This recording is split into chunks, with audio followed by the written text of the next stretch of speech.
अग्निशमक दलाचे कर्मचारी आहेत. सध्या काय परिस्थिती आहे? आग लागली आहे, तुम्हाला काय त्रास झाला? आग विझू देत नाही आहे.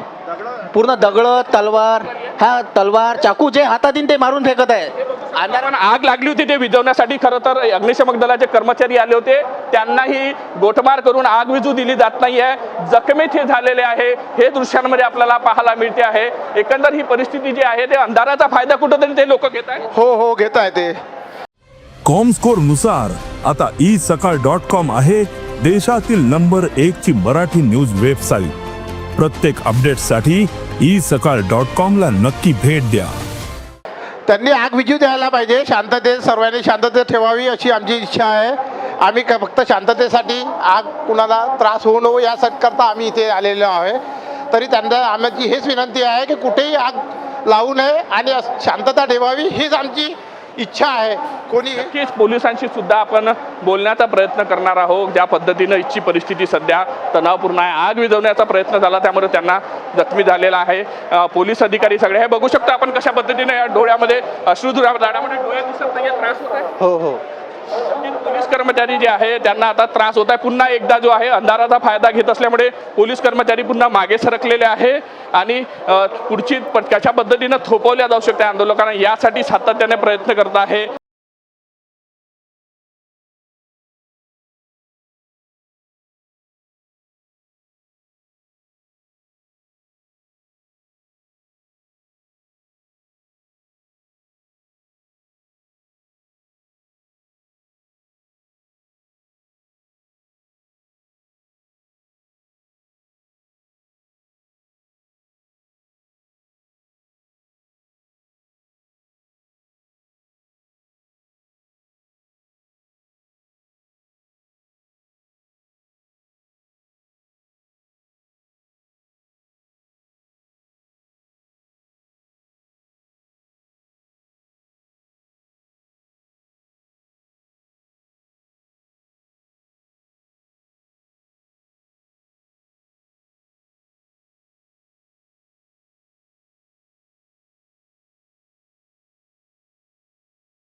अनेक जण जे आहे जखमी झाले. हेल्मेट घालून खरं तर वाहनाचे हेल्मेट धरून सुद्धा जे आहे अधिकारी कर्मचारी या ठिकाणी परिस्थिती नियंत्रणात आणण्यासाठी जे आहे प्रयत्न करते आहे. पोलीस कर्मचाऱ्यांशी आपण बोलण्याचा प्रयत्न करू. अधिकारी इथे आहे. जयंतीचाही महत्त्वाचा सण आहे, तर अशा वेळी माझं सगळ्यांना आव्हान आहे की आपण शांततेने हे पार पाडलं पाहिजे. जे आतापर्यंत घडलं त्याच्यामध्ये ते लक्ष न देता त्या संदर्भात आपण सगळ्यांनी खेळीमेळीच्या वातावरण राहिलं पाहिजे. नागपूरचा आतापर्यंतचा माझा अनुभव असा आहे की नागपूर हे बोलते की अमन का शहर आहे, त्याच्यामुळे याला कुठेही गालबोट लागता कामा नये अशी आमची इच्छा आहे. त्याच्यामुळं अतिरिक्त बळाचा वापर करण्याचीही आमची इच्छा नाही, परंतु नाविलाजाने त्या ठिकाणी आम्हाला करावं लागतं. थँक्यू.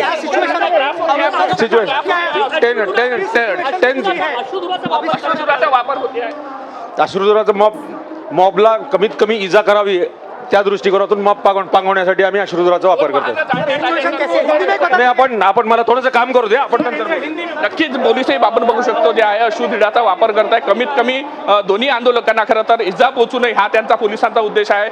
मात्र तरीही समोरच्या बाजूने जो आहे जो मोठ्या प्रमाणात गोटमार जी आहे ती केली जात आहे. त्यामुळे परिस्थिती तणावात आहे. पोलिसांनाही ही सगळी गर्दी किंवा आंदोलकांना शमवण्यासाठी अडचण जाते आहे. मोठा पोलीस बंदोबस्त असला तरी अंधाराचा फायदा जो आहे ते आंदोलक कुठेतरी घेत आहे. त्यामुळे आणि अश्रुधूर फेकल्यामुळे पोलिसांनाच खरं तर त्याचा त्रास होत आहे. आंदोलक मात्र दूर असल्यामुळे त्यांना कमी त्रास होत आहे आणि पोलिसांना उलट जास्त त्रास होतो. त्यामुळे आंदोलकांना किंवा जे काही समोरचे लोक आहेत त्यांना थांबवण्यासाठी अडचणीचा जात आहे. सर काय काय थोडं मॉब आहे समोर बघू द्या ना.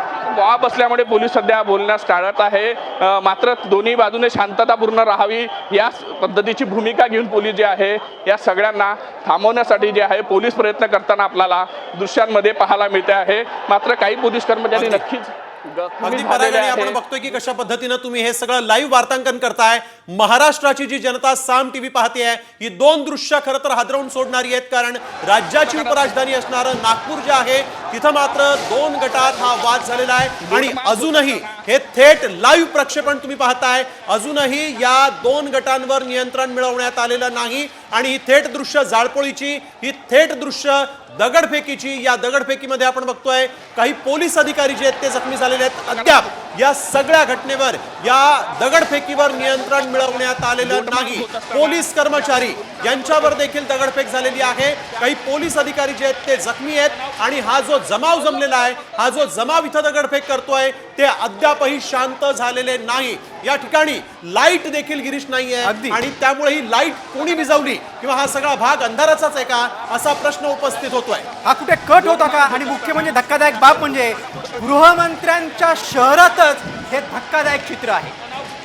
महाराष्ट्राला हादरवून सोडणार हे दृश्य आहे. दोन गटात झालेला हा सगळा वाद आणि आपण बघतोय त्याचं रूपांतर कशा पद्धतीनं पोलीस जे आहेत त्यांना देखील जखमी करण्यापर्यंत झालेलं आहे.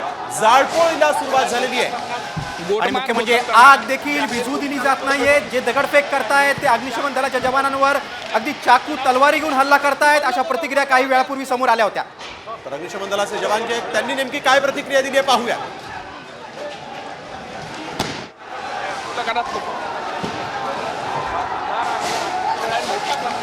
गोटमार होत असताना आग विझू देत नाही आहे. पूर्ण दगड, तलवार चाकू जे हातात येईल ते मारून फेकत आहे. त्यांनी आग विझू द्यायला पाहिजे. शांततेत सर्वांनी शांतता ठेवावी अशी आमची इच्छा आहे. आम्ही फक्त शांततेसाठी, आग कुणाला त्रास होऊ नको यासाठी करता आम्ही इथे आलेलो आहे. तरी त्यांना आमची हेच विनंती आहे की कुठेही आग लावू नये आणि शांतता ठेवावी हीच आमची इच्छा आहे. ही दृश्य आपण म्हणावी लागतील कारण इथं आपण बघतोय अग्निशमन दलाच्या जवानांनी साम टीव्हीशी बोलताना सांगितलेलं आहे दगड तर फेकून मारली जात आहेत, सोबतच चाकू तलवारी काढून या ठिकाणी हा जमाव जो आहे तो अशांतता माजवत असल्याचं इथं दिसतंय. जाळपोळ करताना दिसतोय. औरंगजेबाच्या कबरीवरून संपूर्ण महाराष्ट्रात वाद झालेला आहे. त्याच्यावरून राजकारण देखील पेटलेलं आहे आणि याच कबरीच्या वादातून नागपूरमध्ये तणाव निर्माण झाल्याचं आपण पाहतोय. दोन गटात हा वाद झालेला आहे. तर आपण बघतोय नागपूरच्या या महाल परिसरात दगडफेक, जाळपोळ होतीये. अद्यापही जाळपोळ थांबवण्यात पोलिसांना यश आलेलं नाही. अतिरिक्त पोलिसांची कुमक देखील इथं मात्र या समाजकंटकांच्या पुढे अपुरी पडते की काय असं दृश्य या ठिकाणी पाहायला मिळत आहे. या ठिकाणी जाळपोळीला सुरुवात झालेली आहे. ही थेट दृश्य तुम्ही महाराष्ट्राच्या नागपूरमधली पाहत आहात. या ठिकाणी अद्यापही पोलिसांचं नियंत्रण नाही. दगडफेक, जाळपोळ अद्यापही सुरू आहे. पोलीस मात्र या सगळ्या परिस्थितीवर नियंत्रण मिळवण्यात अद्याप अपयशी ठरत असल्याचं दिसतंय. ही थेट दृश्य सध्या नागपूरच्या महाल परिसरातली, जिथं जाळपोळ सुरू आहे, दगडफेक सुरू आहे. कोयते तसंच तलवारी, चाकू हे अग्निशमन दलाच्या अधिकाऱ्यांना जे आग विझवण्यासाठी इथं आले त्यांना फेकून मारण्यात आलेले आहेत. त्यामुळे अद्याप या परिस्थितीवर नियंत्रण नाही. अतिरिक्त पोलिसांची कुमक इथं कधी येईल, ही सगळी परिस्थिती कधी नियंत्रणात येईल, या परिसरामधला तणाव कधी शांत होईल असा प्रश्न उपस्थित झालेला आहे. गेल्या तासाभरापासून उद्भवलेली सगळी परिस्थिती महाराष्ट्राच्या उपराजधानी नागपूर सगळ्यात महत्वाचा जिल्हा, कारण महाराष्ट्राचे मुख्यमंत्री आणि गृहमंत्री असणारे देवेंद्र फडणवीस याच नागपूरमधून येतात आणि आज गृहमंत्री देवेंद्र फडणवीसांचा जिल्हा पेटल्याचं इथं दिसतंय. अगदी गृह खात्यासमोर मोठा आव्हान आहे. अग्निशमन दलाचे कर्मचारी आग विझवण्यासाठी आले, ते सुद्धा जखमी झाले. आपण पाहू शकतो कशा पद्धतीने ते आता लंगडत चालत आहे, कारण की खरं तर ते या भागात आग विझवण्यासाठी गेले होते. त्यांच्यावर ज्या पद्धतीने त्यांनी सांगितलं की हल्ला झाला, जे मिळेल ते मारून फेकतात, तलवारी सुद्धा मारून फेकतात, अशा पद्धतीचं जे आहे जे परिस्थिती पाहायला मिळते. आग मोठ्या प्रमाणात अजूनही भडकलेली आहे, कारण कुठेतरी आग विझवण्यासाठी यशस्वी ठरत आहे. त्यामुळे सगळी ही परिस्थिती जी आहे तणावपूर्ण झालेली आहे आणि एक वेगळ्या पोलिसांचा जो कुमक आहे ते सुद्धा बोलावलेले आहे. मात्र कुठंतरी ही परिस्थिती नियंत्रणात आणण्यास अडचण जात आहे हे सुद्धा आपल्याला दृश्यांमध्ये पाहायला मिळत आहे. आग अजून भडकलेली आहे ते सुद्धा आपण दृश्यांमध्ये पाहू शकतो. पोलीस बंदोबस्त या ठिकाणी आहे. पोलीस कर्मचारी वारंवार मधात अश्रुधूर फेकल्यामुळे जो अडचण जात आहे त्यामुळे पाणी पित आहे, पाणी पिऊन जो आहे थोडा वेळसाठी विश्रांती सुद्धा करत आहे. मात्र तिथून होत असलेली गोटमार रोखण्यासाठी अंधाराचा फायदा घेत असल्यामुळे पोलिसांना तो त्रास जात आहे. त्यामुळे जी आहे ही आग अजूनही भडकलेली आहे आणि गोटमार तर आपण बघतोय मुख्यमंत्री देवेंद्र फडणवीसांकडून शांततेचं आवाहन देखील करण्यात आलेलं आहे. यावेळेस एक महत्त्वाची बातमी, मुख्यमंत्री देवेंद्र फडणवीसांनी शांततेचं आवाहन केलेलं आहे. नागपूरकरांनी शांत राहावं, कुठेही उद्रेक होऊ नये असं आवाहन मुख्यमंत्री देवेंद्र फडणवीस यांनी केलेलं आहे. सध्याच्या परिस्थितीत सगळ्यांनी शांतता राखावी, सलोखा राखावा असं आवाहन मुख्यमंत्री देवेंद्र फडणवीस यांनी नागपूरच्या जनतेला केलेलं आहे. नागपूर पेटलेलं आहे, 2 गटाचा वाद झाला, त्यानंतर दगडफेक झालेली आहे, जाळपोळ झालेली आहे आणि या सगळ्या पार्श्वभूमीवर आता मुख्यमंत्री देवेंद्र फडणवीस यांनी नागपूरकरांना शांततेचं आवाहन केलेलं आहे. 2 गटात दगडफेक होऊन, जाळपोळ होऊन नागपूरमध्ये परिस्थिती आता नियंत्रणात आणण्यासाठी पोलिसांचे प्रयत्न सुरू आहेत. अगदी गिरीश, आपल्या सोबत आमचे प्रतिनिधी गणेश कवळे हे फोन लाईन वरून जोडले गेलेले आहेत. गणेश, काय अधिक सांगाल या सगळ्या जाळपोळीची, या सगळ्या दगडफेकीची आता दखल घेतली जाते, काय अधिक माहिती? नक्कीच मुख्यमंत्री देवेंद्र फडणवीस यांच्याकडून खरं तर ही दखल घेतलेली पाहायला मिळते, कारण की गृह विभाग देखील त्यांच्याकडे आहे. मोठ्या प्रमाणामध्ये दगडफेक आणि जाळपोळ झालेली आहे, यामध्ये बरेच जण जखमी झालेले देखील सांगितलं जातं. त्यामुळे कुठेतरी प्रशासनाला आहे ते परिस्थिती नियंत्रणात आणण्यासाठी शांतता बाळगा असं एक आव्हान देखील आहे ते मुख्यमंत्री देवेंद्र फडणवीस यांनी केलेलं पाहायला मिळते. कारण की नागपूरमध्ये कायम परंपरा राहिलेली आहे, त्यामुळे अशा अफवांवर विश्वास ठेवू नका, प्रशासनाला सहकार्य करा, अशा पद्धतीचं आव्हान आता मुख्यमंत्र्यांकडून करण्यात येत आहे. मुख्यमंत्र्यांच्या या आव्हानानंतर देखील या 2 गटाची शांतता होते का हे देखील पाहणं गरजेचं आहे. कारण की गेल्या 1 तासापासून खरं तर आज तणावाचं वातावरण सध्या नागपूरच्या शहरामध्ये पाहायला मिळतात. त्यामुळे मोठ्या प्रमाणामध्ये गणेश, मी तुला 2 मिनिटं थांबवतो. भाजपचे प्रवक्ते शिवराज कुलकर्णी आपल्यासोबत फोनद्वारे जोडले गेलेले आहेत. कुलकर्णी, आपण बघतोय की उपराजधानी कशी पेटलेली आहे. निश्चितपणे याच्यावर पूर्ण यंत्रणा चुस्त करून कठोर कायद्याचा अंमलबजावणी करून नागपूरला शांत केलं.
देश विदेशातील प्रत्येक घडामोडींचे लाईव्ह अपडेट मिळवण्यासाठी आता साम टीव्हीच्या सर्व सोशल मीडिया प्लॅटफॉर्मला लाईक, फॉलो आणि सबस्क्राईब करा. तसंच सर्व नोटिफिकेशनसाठी बेल आयकॉन प्रेस करायला विसरू नका.